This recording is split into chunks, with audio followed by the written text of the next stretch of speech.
Tuberkulose en sykdom som rammer flere og flere mennesker rundt omkring I verden. At det en sykdom som blitt utryddet, I hvert fall de fleste steder I verden. Kan vi google det? Tuberkulose sykdommen som dreper 1,5 millioner mennesker hvert år. Bakterien blir spredt I luften når en person med tuberkulose nyser eller hoster.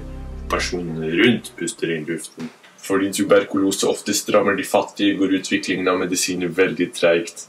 Behandlingen for vanlig tuberkulose tar minst 6 måneder, og pasientene må ta 20 forskjellige tabletter hver dag. Selv om de går gjennom en grusom behandling, det fortsatt en mulighet for å få fæle bivirkninger. Stor prosent av pasientene holder ikke ut eller får symptomene tilbake. Færre dør når flere vet.